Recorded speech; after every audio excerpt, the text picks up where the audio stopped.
claiming to be is also what NIA has, because we've had a lot of data integrity on some of those things. Chip embedded electronic tracking, courier delivery. We offer a 24-hour service. So we do printing 24 hours. So our passports are being printed in a shift. So again, within the day we print all day, but there's an hour break so the machines can rest for wear and tear. But within the 24 hours, we're always printing. We're also doing electronic vetting, making sure that the data that you're providing is always accurate. And then we created a 24-hour call center. So from Monday to Friday, and then Saturday in the morning until 10 a.m., we have a 24-hour call center that's answering all calls from Ghana and abroad. So that is why we do 24 hours, because some of our compatriots are in Guangzhou, China, and then they're trying to apply for a passport, and then there's an issue. So we had to institute a 24-hour call center if we were going to centralize printing only in Ghana.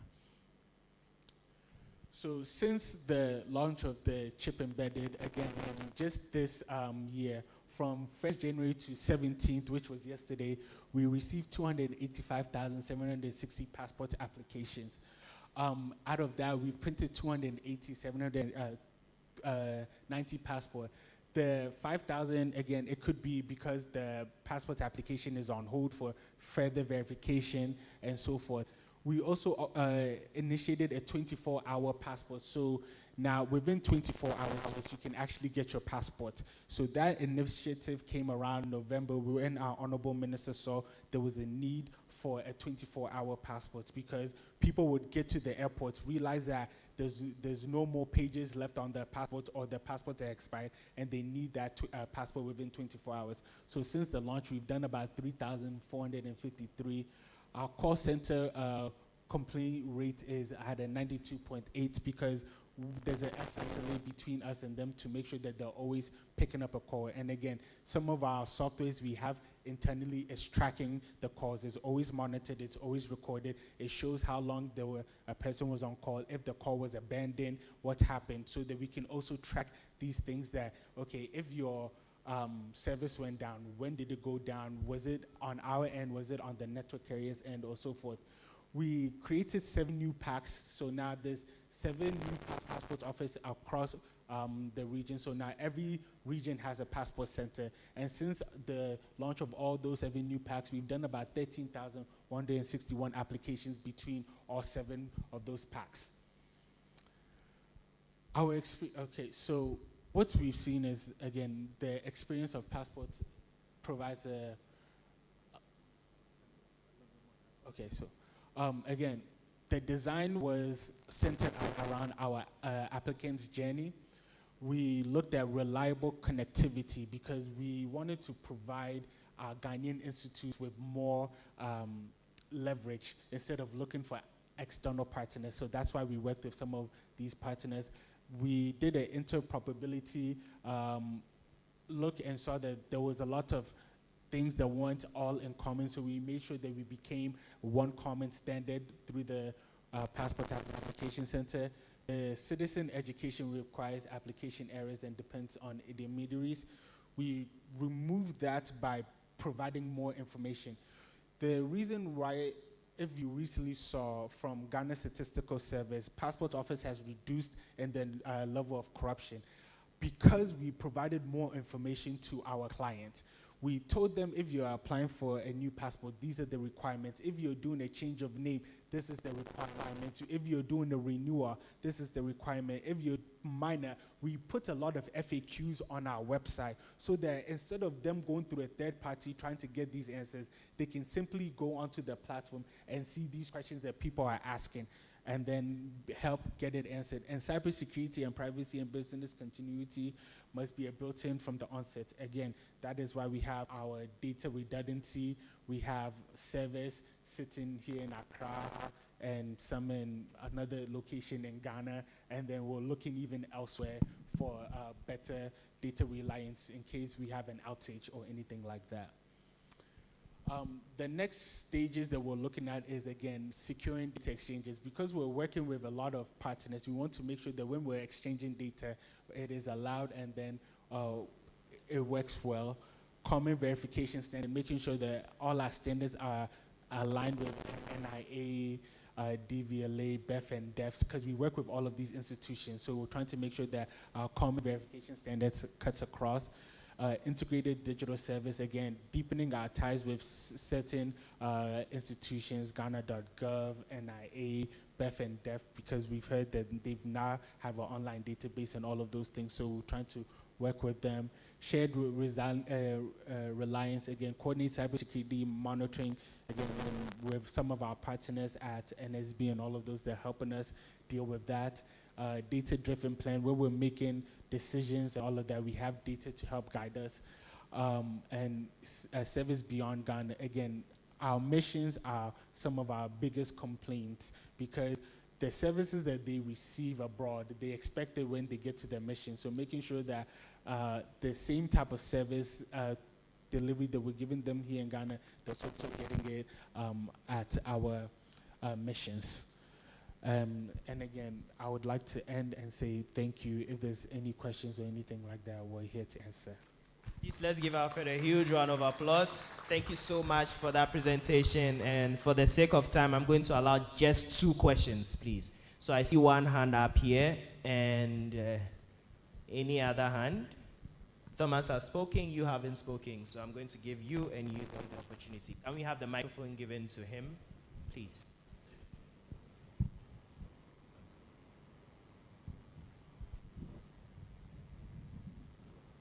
So next presentation is going to be from the Ghana National Fire Service. So we'll prepare for that. If Salom Brantier is ready, we'll do that quickly. So brief question, please. Be straightforward. Thank you, Alfred, for the presentation.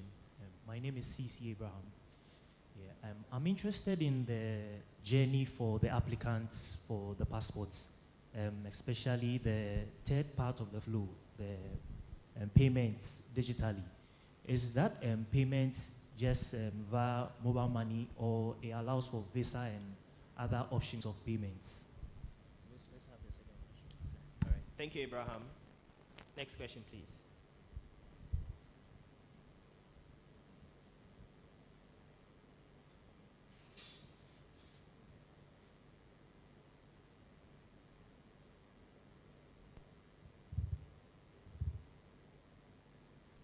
Hello.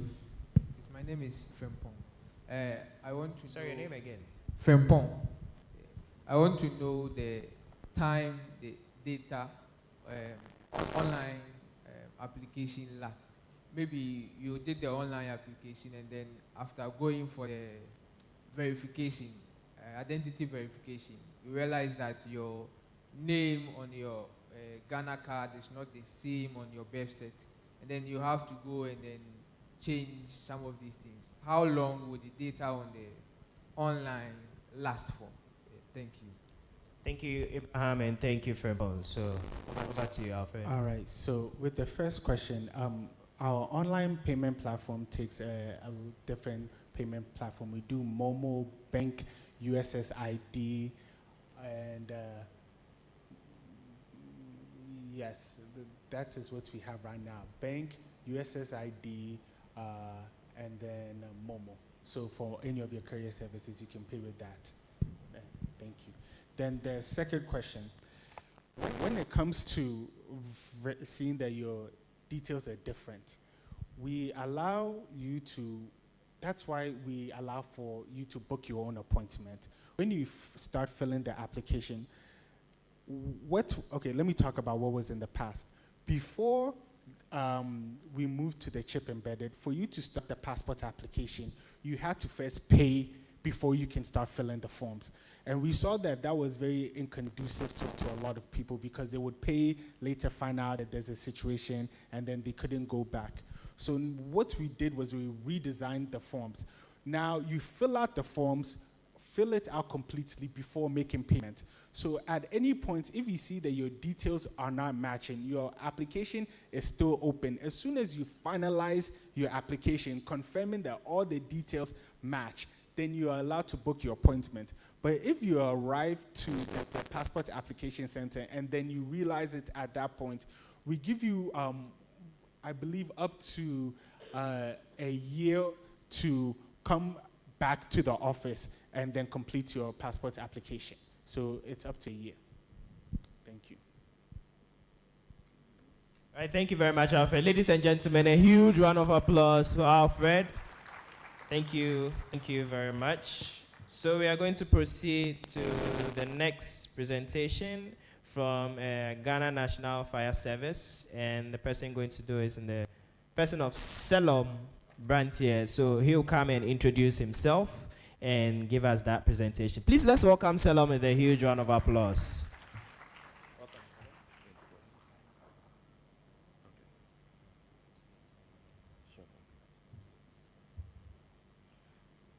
Good morning, everybody. Yes, warm compliments from the GNFS.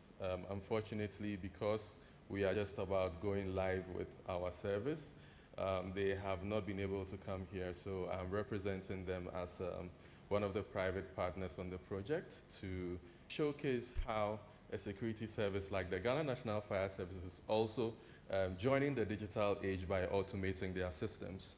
So at the Ghana National Fire Service, we have realized that there has been, or the Ghana National Fire Service provides what we call fire certificates and fire permits, which should be available in every building, including this one and your homes. However, what has happened is the fact that because there has been no digital intervention in what is a purely manual process, you have a situation that is very inefficient, and that also makes getting or obtaining a fire certificate or a fire permit very difficult. Currently, the turnaround time for a fire certificate is almost about 6 months. Now, imagine if you were going to get a loan or you needed to insure your property for any reason. It meant that you would have to look for the nearest fire station, walk to a fire station, tell them that you want a fire permit, wait for an officer to be available, ask or beg the officer to come to your premises, have them inspect your premises, go home, go back to their office, write a report, escalate the report to the regional fire officer, escalate the report to the national level, even before you'll be able to get the certificate. I mean, all of us are in Ghana. We all know how difficult that process is going to be. In light of that, and seeing that only 25,000 fire certificates across the country were issued last year, the GNFS has decided to go digital. So we have come up with what we call the Automated Fire Compliance and Safety System. So current situation is just like that. So think about all those rectangles there as paper documents that are in the system currently. What we need to do is to find a way to ensure that we can streamline the process to ensure that the chaos that exists today does not exist anymore. And by doing that, we are incorporating modern ICT technology to ensure that we have a system where people like you and me, from the comfort of our homes, can apply for these fire certifications. First of all, not only because we need to have them for applying for loans and things like that, but because it is actually statutory that, or it is mandatory that every house has one. The reason is that we need to ensure that every house is safe. You and I both know how much fires have impacted our houses and our properties in recent days. We do not want to come to places like this, very beautiful auditoriums like this, and see that they are not fire safe. If you look up right now, you would see that there is an extinguisher on your left side and there's an extinguisher on your right side. All of these need to be tagged, and all of these need to be inventory to ensure that if a building is fire compliant, it can allow people to come and stay in the building. So that is the essence of what we are doing here. Unfortunately, because we work in a country where some of these systems have not been there for a while, what has happened is that a lot of people who should have fire certification on their premises actually forge these certificates. And because there is no way to determine how we can find out whether the certificates are original or not, many people are escaping the net of compliance by by contracting people who are not certified or authorized to be doing these things. I mean, you and I both know that if you go to a nice place like Nima and you get a very good graphic designer, they can forge any document you want. So we are creating a system where it is very centralized. Like the previous speaker said, we are also integrating all of these things to ensure that we can do these things in such a way that they are streamlined and then they can be tracked. So what are we looking at? We are looking at a system where we are transforming all the application processes into a digital approach. And in that digital approach, it means that from next month ongoing, fire officers are going to be visiting offices and homes and churches, our mosques, our banks, etc. And they are going to come with their field applications, they are going to come with their mobile tablets, and they are going to take data for all of those who have never been compliant. And when they take that data, they are going to also enable and enroll people who have not been compliant to be on the system.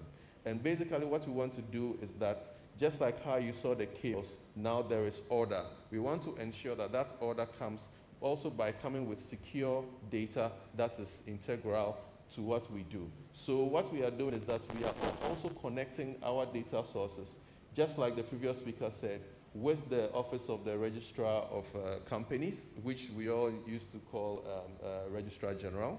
We are also combining our data with institutions like the Bank of Ghana, so that if you are going to get a loan, for example, the detection or the verification of your fire certificates and fire permits will be automatic. We are also going to integrate our information with the GRA so that in future, your compliance does not just mean that you are getting a fire permit in isolation. That data will be married even with your Ghana card details. And this is in compliance with what NITA is trying to do to ensure that all government services have data sources that integrate with each other.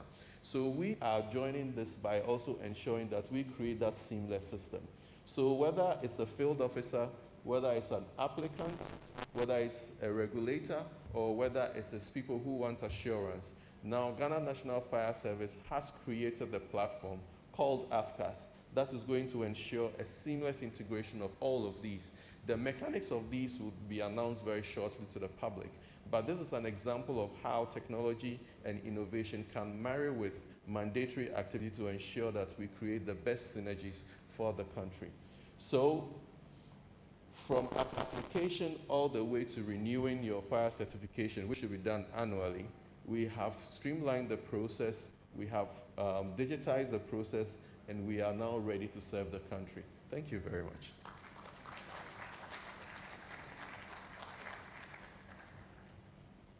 Please, one more time for Selom. He actually did it under time, and I'm really happy about that. So again, for the sake of time, 2 questions. Selom will still be around to engage. Does anybody have a question? To my right, any question here? Center, left. I think you were so on point that you got anything. You want to add something? That's it. All right. Please give it up for Selom. Thank you very much for this very interesting presentation. And finally, we have one presentation from GVLA, and this is in the person of Jacob Randolph. He's the manager MIS, and I think Kofi Ansah Apenteng, assistant manager technical DVLA. Please, do we have them here? Do we have them here, please? Okay, oh, he's come. Please, let's give him a huge round of applause. Thank you very much. Thank you, thank you. Thank you. Okay, so this will be the last presentation, and then we proceed.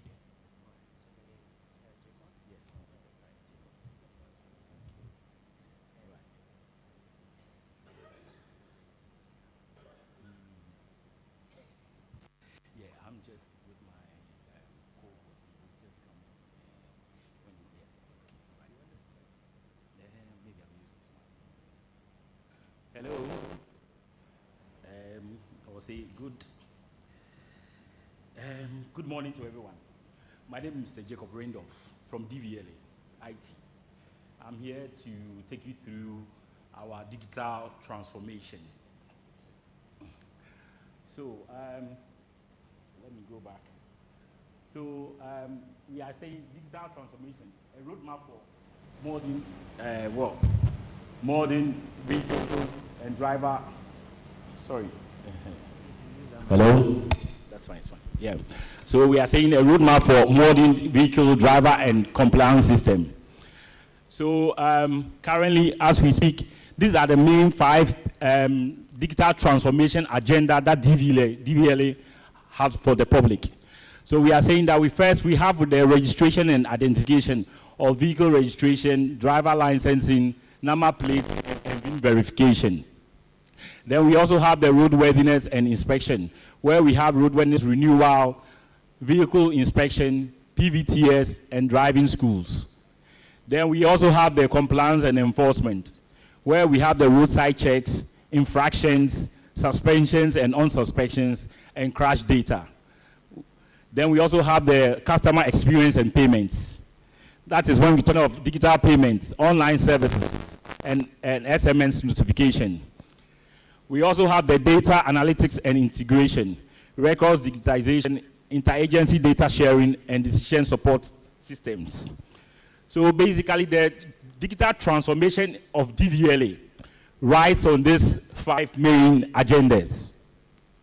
Now, going through this, we go through and want to drill down to what we mean by these digital, what we call it, the transformation. The first one we are talking of is the registration and identification. We are saying that when we come to digital vehicle registration, we have the online registration where applicants can go online to start their vehicle registration application. Then we go through the digital capture and verification of ownership and electronic vehicle records. All these things can be done digitally. Whilst you go on, you can also have the digital driver licensing, where we have the online license application and renewal, same like the vehicle registration.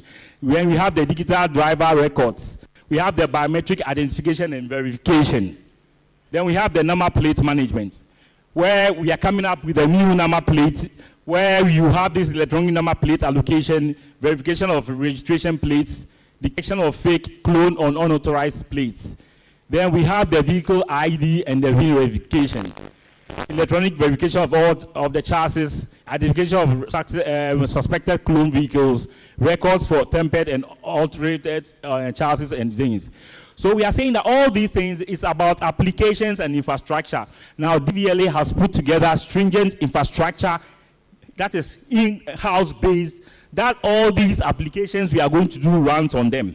So basically, all these things you are saying, or we are saying here, we are going to interact, that is the users are going to interact with systems that have been built, which are sometimes mobile and sometimes they are on kiosk and online, that you can go online and do these kind of, what we call it, registrations. When you have to, you as an applicant have to get a driver's license, or you have to go ahead and do your vehicle registration.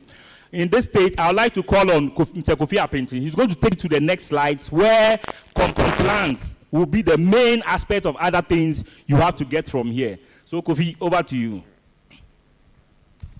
Thank you so much. I'm going to do more of the compliance and enforcement activity. So basically, when we talk about compliance, we are talking about road safety. As the saying goes, DVLA, your safety is our concern. So when it comes to integration, compliance has to work with National Road Safety, MTTD, and any other law enforcement body. My colleague was explaining something we call the clone chassis. So our chief executive brought in a system, that's what we call the OBDI machines, where we use that to check the VIN numbers. I want to explain it to the ground level so we understand what is happening. We realized as a compliance team that a lot of vehicles are coming into the country, they are tempering their VIN numbers, or they are tempering the chassis of the vehicle. So your vehicle is 2222 in terms of the VIN number. Someone sees the same vehicle, Toyota Corolla, he goes to, let's say, Togo, gets the same vehicle and comes to the country with it. And he takes your number and registers it. Now you're in Accra, but he'll register the vehicle, he'll get your number, the fake number, in Tamale. So he feels like they are not going to meet. I don't know if recently I've been seeing it on social media. A guy went to the washing bay and we saw the same registration number on another vehicle. Yeah, it's trending. That's the problem. They are cloning the chassis number or the VIN number. So we brought in the system where we call the OBDI diagnostic machine. When we place it in the OBDI slots, it's able to pull out all the records, all the VIN number. It tells us the model, the year, and other things. So when we get the VIN number, we run it through the customs, where we get to know whether the duty was paid and whether even that VIN number has been registered. Now, some of the issues we started finding was that when you look at the commercial vehicles, at any point in time, they can buy another chassis. At any point, they can buy another engine. So we always got conflicting information. But because of the integrations we have with customs, we are able to tell whether this vehicle has already been registered or this is a clone vehicle. I think the last time Chief Executive spoke, we have more than 200 vehicles that have been pounded by us with MTTD. And they are all clone vehicles. So compliance and enforcement, what is our duty then? Our duty is to verify defective vehicles. I don't know if you have been hearing this recently. You are going to get your roadworthy done, then they say it's suspended. I'm very sure there are some few people here who have had that issue. The reason is that at the end of the day, DVLA should be able to see the vehicles that are not supposed to be on our road. The meaning of the road, the vehicle should be worthy enough to be on our road. So if we spot a defect such as a worn-out tire, then there's a need to bring that vehicle back from road. Then we can advise the person to do it. So we have a digital platform where any inspection that is done is on the app.